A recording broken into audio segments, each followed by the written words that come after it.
তিনটা থেকে 3:30 পৌনে 4টা পর্যন্ত আপনার যত তালিকা না পাওয়ার তালিকা আছে নিয়ে বসে তালিকা করে বসেন 1 2 3 আল্লাহ এই যে আমার এই দরকার 1 2 3 4 1 নম্বর এটা দরকার 2 নম্বর এটা দরকার 3 নম্বর এটা দরকার হালাল ভাবে আপনি চাইতে তো মানে নাই ওখানে বসেন যত না পাওয়ার তালিকা সারাদিন আর কোনো না পাওয়ার তালিকা নিয়ে করবেন না কি বলেন সবাই বলি আলহামদুলিল্লাহ আল্লাহ তাআলা আমাদের অনেক দিয়েছেন এই যে 3.5 হাত সুন্দর একটা বডি দিয়েছেন এটা অনেক অনেক বিশাল নিয়ামত আলহামদুলিল্লাহ তারপরে আল্লাহ তাআলা আমাদের লেখাপড়া দিয়েছেন চাকরি দিয়েছেন কিন্তু আমরা শুকরিয়া আদায় করি কম শুকরগুজার যদি আমরা না হতে পারি তাহলে আল্লাহ রাব্বুল আলামিন হাসরের ময়দানে একটা ডাক দিবেন সেই ডাকে কিন্তু আমরা সাড়া দিতে পারবো না কি ডাক আছে না একটা দুইটা ডাক সূরা ইয়াসিনে একটা সূরা ফজরে সূরা ফজর 89 নম্বর সূরা 27 থেকে 30 চারটা আয়াত আর ইয়াসিনে আছে সূরা ইয়াসিন 36 নম্বর সূরা 59 নম্বর আয়াত ওয়ামতাসুল ইয়াওমা আইয়ুহাল মুজরিমুন হে মুসলিমরা হে জালিমরা অপরাধীরা পাপী ডাকি আসামিরা কথা আলাদা হয়ে যায় আর সূরা ফজর 89 নম্বর সূরা 27 থেকে 30 চারটা আয়াতে আল্লাহ তাআলা বলছেন ইয়া আইয়াতুহান নাফসুল মুতমাইন্না ইরজি'i ইলা রাব্বিকি রাদিয়াতাম মারদিয়া ফাদখুলি ফি ইবাদি ওয়াদখুলি জান্নাতি আল্লাহু আকবার সুবহানাল্লাহ সুবহানাল্লাহ আল্লাহ বলছেন ইয়া আইয়াত ডাকতে বলে এটা ইয়া আইয়াতুহান নাফসুল মুতমাইন্না হে প্রশান্ত আত্মারা স্যাটিসফাইড আত্মারা কালবান সালিম যারা যাদের অন্তরে কোনো আঘাত ছিল না দুনিয়াতে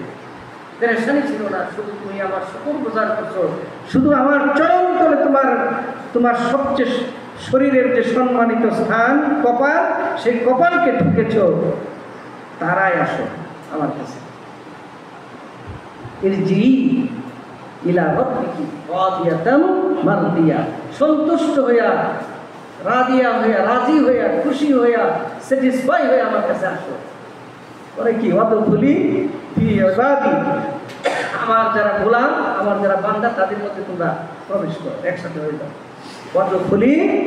জান্নাতি এবং আমার জান্নাতে তোমরা প্রবেশ করো তাহলে আমরা যদি পেরেশান থাকি সারাদিন খালি খাই খাই নাই নাই হাই হাই করতে থাকি তাইলে কি আমরা ওই ডাক পাবো আপনি যদি পেরেশান হইতে হইতে দুনিয়ার থেকে যান পেরেশান হইতে হইতে দুনিয়ার থেকে যান তাহলে ওখানে কি আপনি স্যাটিসফাই হবে আর দুনিয়া মাজরাতু আখিরাত আপনার জান্নাতের সিমটম এখান থেকেই অর্জন করতে হবে আপনার সন্তান এমনভাবে পড়ালেখা করাইছেন আমেরিকা পাঠাই দিয়েছেন সেখানে তার দিন নাই ইসলাম নাই ইমান নাই পিএইচডি অনেক কিছু হার্ভার্ড ইউনিভার্সিটির প্রফেসর হয়ে গেছে লেকচারার হয়ে গেছে আপনার কি কিছু হয় যদি তার মধ্যে ইমান না থাকে তার মধ্যে আমল না থাকে তার আমলে সালে যদি না সুতরাং আমরা কিন্তু পড়ালেখাটা ওইভাবেই করাই এই ছেলেটা কীভাবে ডাক্তার হবে কীভাবে ইঞ্জিনিয়ার হবে কি আগে মুসলমান বানান মুসলমান হয়ে সে যদি বিয়ে পাশ করে সে যদি রিক্সাও চালায় তা আপনি সকল আর যদি দিন না থাকে তার মধ্যে ইমান না থাকে আপনি ডক্টর বানাই দেন দুনিয়ার আনন্দ লাভ করতে পারবেন যে আমার ছেলে পিএইচডি হয়েছে হার্ভার্ড ইউনিভার্সিটি আল আজহার বিশ্ববিদ্যালয় বা অন্য জায়গার ইউনিভার্সিটির লেকচারার প্রফেসর আপনি আত্মতৃপ্তি লাভ করতে পারেন আল্লাহর কাছে আপনার এই সন্তান কোনো কাজে লাগবে না এবং এই সন্তান আপনি যখন বেহেশতের সার্টিফিকেট নিয়ে যাবেন আপনার সামনে ছেলে করে যাবে সন্তান করে যাবে বলতে কোথায় যাও বলে আমি তো বেহেশতে যাচ্ছি দাঁড়াও তুমি বেহেশতে যাবা আর আমি দুজনকে যাবো এটা হবে আল্লাহ তুমি আমার এই বাবাকে জাহান্নামে নিক্ষেপ করো আমি ওর বুকের মধ্যে পাড়ায় আমি বেহেশতে থাকবো সুতরাং আমাদের আল্লাহর রাস্তায় আমরা সবাই নিজেকে প্রস্তুত করি।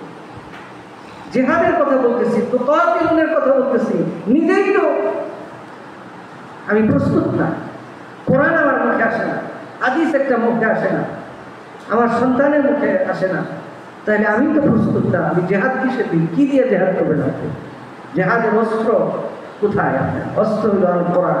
অস্ত্র হইল আল হাদিস, অস্ত্র হইল আপনার আমল। তারপরে না আপনি জেহাদে যাবেন। জেহাদ করতে হলে প্রস্তুতি লাগে না? এখন আপনি কথা হইলো যে আপনি কবে প্রস্তুতি নেবেন, করতে জেহাদে যাবেন, দুইটা একসাথে শুরু করতে হবে, একসাথেই শুরু করতে হবে। আর নাইলে তো আর শুরু না করলে তো শেষ হবে না। প্রিয় ভাইয়েরা আমার,